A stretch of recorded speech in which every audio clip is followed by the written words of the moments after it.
सरकार इस समय हर उस आदमी से डरी हुई है जो सरकार से सवाल करता है।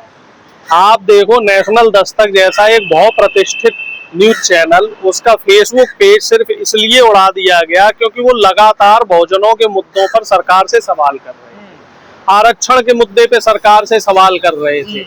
ऐसे ही एक और सोशल एक्टिविस्ट और इन्फ्लुएंसर है, तो उनपे नितिन गडकरी जी ने केस कर दिया 50 करोड़ की मानहानि का। भाई, जो जनता है, आम जनता, उसको सवाल करने का हक है, उसको प्रश्न पूछने का अधिकार है, और वो अपनी जो जायज मांगे हैं उसको लेकर आपको कटघरे में खड़ा कर सकते हैं। पर सरकार का यह कहना है कि इनका कंटेंट से देश का माहौल खराब हो रहा है। कोई माहौल खराब नहीं हो रहा है। आप तो इसकी बात कर रहे हो, अभी प्रधानमंत्री जेवर एयरपोर्ट का उद्घाटन करने गए थे साहब। वहां पे गलगोटिया यूनिवर्सिटी और आसपास की यूनिवर्सिटी के जिन बच्चों को ले जाया गया था, उन्होंने अपने ब्लॉग बनाए थे। वो ब्लॉग भी सरकार डिलीट करवा रही है। बताइए, उससे देश को क्या खतरा है? देश का खतरा और देश की जनता का खतरा का सवाल ये लोग तब उठाते हैं जब बीजेपी के नेताओं की, प्रधानमंत्री की, या बीजेपी की पार्टियों की, या बीजेपी की नीतियों की बुराई होने लग जाती है, उनकी खामियां जनता के सामने आने लग जाती हैं, तो उसको देश हित का हवाला देकर आईटी एक्ट के तहत इन खबरों को दबाने की कोशिश की जाती है, उन वीडियोस को डिलीट करवाया जाता है। ऐसे ही और एक सोशल मीडिया इन्फ्लुएंसर है, उसका भी वीडियो ऐसे ही डिलीट करवा दिया था, जिसने प्रधानमंत्री के हंसने वाला जो खीखी वाला प्रकरण था उसको लेके एक तंज कसते हुए एक वीडियो डाला था। इसी तरीके से राजीव निगम जो एक कॉमेडियन है, उनका भी फेसबुक पेज सिर्फ इसीलिए बंद करवा दिया गया क्योंकि उन्होंने भी खीखी करके, जो प्रधानमंत्री जो विदेश में जाते हैं और वहाँ खीखी करके हंसते हैं, हा करके हंसते हैं, फोटो वीडियो खिंचवाते हैं, तो राजीव निगम ने भी कुछ इसी तरीके का वीडियो बना के डाला था। पर ये जो कंपनियां हैं, चाहे ट्विटर हो, फेसबुक हो या यूट्यूब हो, इनका ये कहना है कि सरकार हम पे गलत तरीके से दबाव बनवा के इनको बंद करवा रही है। देखिए, कोई भी कंपनी है जो सोशल मीडिया के प्लेटफॉर्म चला रही है, उसे तो अपना बिजनेस करना है, और अगर सरकार दबाव बना रही है तो उन्हें उस दबाव को मानना पड़ेगा। नहीं तो सरकार उस पेज को, उस सोशल मीडिया प्लेटफॉर्म को कंट्री में चलने नहीं देगी। तो बिजनेसमैन व्यक्ति तो अपना बिजनेस करेगा।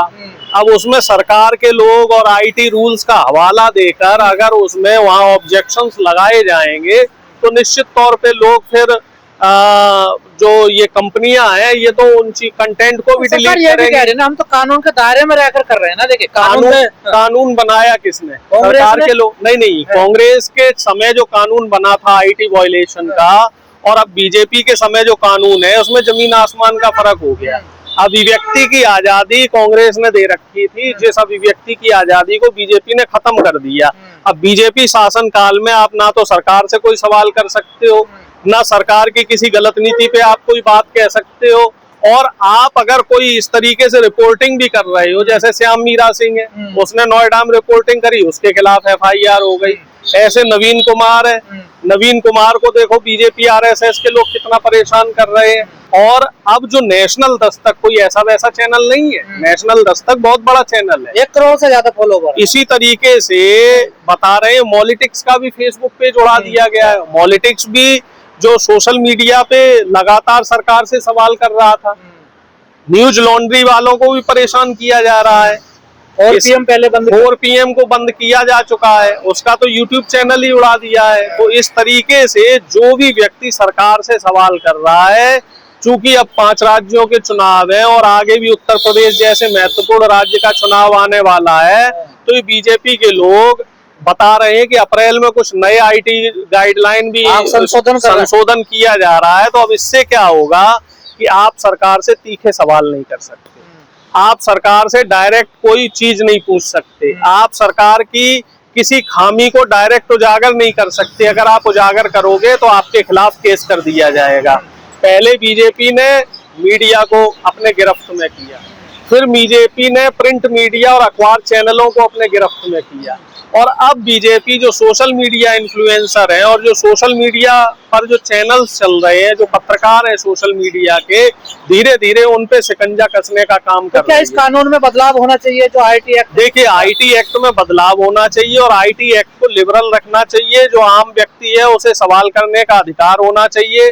और इस तरीके से अगर मान लीजिए किसी ने कोई आपसे बात कही है, किसी मंत्री पे कोई आरोप लगाया है, तो इतना बड़ा 50 करोड़ का मानहानि का मुकदमा नहीं होना चाहिए। गरीब कहाँ से देगा? 1 रुपए का आप मानहानि का मुकदमा कर दो, 100 रुपए का आप मानहानि का मुकदमा कर दो, जिसे एक गरीब व्यक्ति दे सकता हो। कोई दलित समाज का व्यक्ति है जो संघर्ष कर रहा है, वो 100-200 रुपए बेचारा जैसे तैसे अपना कमा के पेट पाल रहा है, गुजारा कर रहा है, और आप उसके ऊपर इतना करोड़ों अरबों का अगर आप मुकदमा दर्ज कर दोगे तो वो कहाँ से क्या कर पाएगा। तो लोग कह रहे हैं कि विपक्ष को देखना नहीं चाहती, अपने खिलाफ में कोई आवाज सुनना नहीं चाहती है सरकार।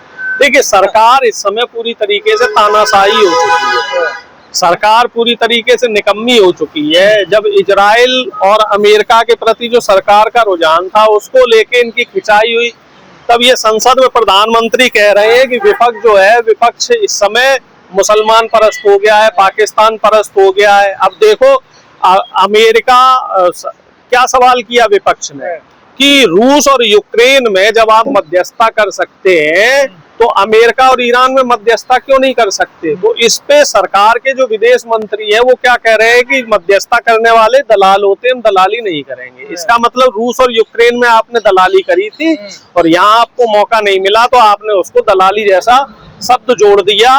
और हमसे काफी कमजोर जो देश है वो इस समय उनको ईरान छूट दे रहा है, और हमारे जो जहाज हैं अभी भी फंसे हुए हैं, और लगभग एक जहाज डेली निकलने की परमिशन दी जा रही है। सोशल मीडिया को सरकार जैसे चाहेगी, जिस कंटेंट को रखेगी उसी रहने देगी। देखिए, इस समय अभिव्यक्ति की आजादी को, बोलने की आजादी को सरकार पूरी तरीके से खत्म करने में लगी हुई है। मीडिया तो पूरा इनकी गिरफ्त में है, चाहे वो प्रिंट मीडिया हो या डिजिटल मीडिया हो। अब सिर्फ सोशल मीडिया बचा है, उसमें भी 50% से ज्यादा सोशल मीडिया बीजेपी ने कब्जे में कर लिया है। और जो 50% बचा हुआ मीडिया है, खासतौर से जो बहुजन मीडिया है, उस बहुजन मीडिया को ये धीरे धीरे अपने कब्जे में करेंगे। उन चैनलों को बंद किया जाएगा, बहुजन एक्टिविस्ट की आवाज को दबाने का काम किया जाएगा। बहुजन एक्टिविस्ट जो सवाल करेंगे, जो पत्रकार सवाल करेंगे, बहुजन उनको जेल की सलाखों के पीछे डालने का काम किया जाएगा। और कुल मिला जुला के देश में जो विपक्ष 2024 के चुनाव में कह रहा था कि लोकतंत्र और संविधान खतरे में है, तो वो वाकई लोकतंत्र और संविधान खतरे में है। इस बात प्रोफेसर साहब, कई बार देखने को मिला कि ऐसा कंटेंट सोशल मीडिया पे आता है जिससे देश में दंगे हो जाते हैं, माहौल खराब हो जाता है, तो उसमें तो शिकंजा कसना चाहिए ना। वो कंटेंट कौन डालता है? बीजेपी के लोग डाल रहे हैं, क्योंकि विपक्ष का कोई भी व्यक्ति इस तरीके का कोई कंटेंट नहीं डालता है। और अगर ऐसा कोई कंटेंट आ रहा है तो उसके लिए गाइडलाइन बननी चाहिए। आप ये बताइए, आरक्षण में चोरी हो रही है, हम लोग तो वो कंटेंट डाल रहे हैं। सरकार नौकरियां नहीं दे रही है, हम लोग वो कंटेंट डाल रहे हैं। सरकार आरक्षित पदों में घोटाला कर रही है, हम लोग वो कंटेंट डाल रहे हैं। सरकार आरक्षित पदों की बदले लेटरल एंट्री को बढ़ावा दे रही है। सरकार ने क्या किया है, आरक्षित और अनारक्षित पदों को अलग कर दिया है, जबकि सुप्रीम कोर्ट की भी गाइडलाइन आ गई है कि अगर जो कट ऑफ है, जनरल की कट ऑफ, उसमें अगर कोई ओबीसी एससी का व्यक्ति आता है तो वो जनरल माना जाएगा। लेकिन सरकार ने क्या किया, जनरल के व्यक्ति को जनरल में कंसीडर कर रहे हैं, ओबीसी वाले को ओबीसी में और एससी वाले को एससी में। तो सरकार खुद गाइडलाइन को तोड़ रही है, सरकार खुद रूल्स रेगुलेशन को तोड़ रही है। और हम उसको लेके जब सरकार से प्रश्न पूछते हैं तो हमें बड़े बड़े जो है मेमो थमा दिए जाते हैं। हमारे जो लोग हैं उनके खिलाफ तो अदालतों में केस कर दिए जाते हैं। हमारी आवाज को दबाने के लिए जो हमारे सोशल मीडिया के जो प्लेटफॉर्म है उनको बंद कर दिया जाता है। कई ट्विटर इन्फ्लुएंसर्स हैं, उनके पेज, उनके अकाउंट भी बंद कर दिए गए इंडिया में। पर ये जो सोशल मीडिया के प्लेटफॉर्म है, जो एक कंपनी है, इनका ये कहना है कि आप अकाउंट को ही क्यों डिलीट करवाते हैं, उसकी जो पोस्ट में दिक्कत है, पर्टिकुलर पोस्ट हटवाइए ना। ये लोग क्या करते हैं कि समस्या जड़ से खत्म कर देते हैं। भाई अगर मान लीजिए पोस्ट से दिक्कत है, उस पोस्ट को हटाया जा सकता है। आप बिल्कुल पोस्ट को हटवाइए, लेकिन ये लोग क्या करते हैं, पूरा अकाउंट ही क्लोज करवा देते हैं और इतना मेंटल हरासमेंट करने की कोशिश की जाती है जिससे कि आदमी दोबारा सवाल ना करे। अब गलगोटिया यूनिवर्सिटी की उस बच्ची का एक वीडियो अभी और आया है, वो कह रही है आगे से मैं इस तरह का कंटेंट सोशल मीडिया पे डालूंगी ही नहीं जो मुझे सरकार की तरफ से और आईटी डिपार्टमेंट की तरफ से ऐसे मेमो मिले। भाई कौन व्यक्ति जो आम आदमी है वो इन पचड़ों में नहीं पड़ना सर, इन प्लेटफॉर्मों से तमाम लोगों की आजीविका चलती है, तमाम लोग इनसे जुड़े हुए हैं जिनका घर चलता है। आजीविका चल क्यों रही है? प्रधानमंत्री का तो सीधा कहना है किसी की रोजी रोटी चल क्यों रही? प्रधानमंत्री तो सबकी रोजी रोटी पे डाका डालना चाहते हैं। लोग सड़क पे आ जाए, लोग भूखों मरे, ये बीजेपी चाह रही है और इसी की तरफ ये देश को बढ़ा रहे हैं। देखो साहब 80 करोड़ आदमी हमारा सिर्फ मुफ्त के अनाज पे डिपेंडेंट है, तो इससे ज्यादा शर्म की बात क्या हो सकती है? इतना खतरनाक अभी ये कानून है आईटी एक्ट, तो इसमें और क्या संशोधन करना चाह रही है सरकार? ये लोग और क्या तब्दीली करना चाह रही है? ये तब्दीली ऐसे करेंगे कि अब आप कोई सवाल ही ना कर सको, सिर्फ बीजेपी की तारीफ करोगे तो आपका कंटेंट सोशल मीडिया पे रहेगा, बीजेपी से सवाल करोगे तो आपका अकाउंट खत्म करवा दिया जाएगा। कुछ इस तरह का नियम ये लोग लेके आए। अब बीजेपी से सवाल नहीं होगा? बीजेपी से सवाल करना गुनाह है, आलोचना नहीं होगी। आलोचना नहीं होगी, क्योंकि आलोचना प्रधानमंत्री कहते जरूर थे कि लोकतंत्र की परंपरा है,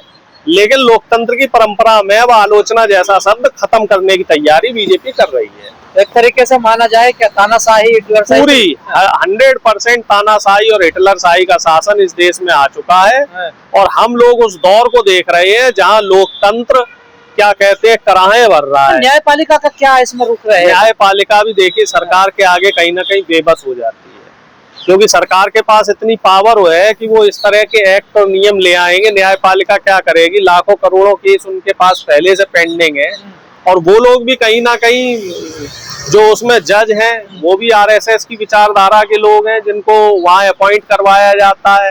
तो बहुत सारी चीजें ऐसी है जिसमें आप ये देखो ना 80% से ज्यादा तो इन्हीं के लोग हैं न्यायपालिका में। हमारे लोग हैं कहाँ? हमारे लोग जब सिस्टम में नहीं होंगे तो वो हमारे बारे में कहाँ सोच पाएंगे? तो पहले तो इस सिस्टम में बदलाव करने की जरूरत है और सिस्टम में बदलाव कोई 1-2 दिन में तो होगा नहीं, और जब तक बीजेपी की सरकार है तब तक तो होना बहुत मुश्किल है।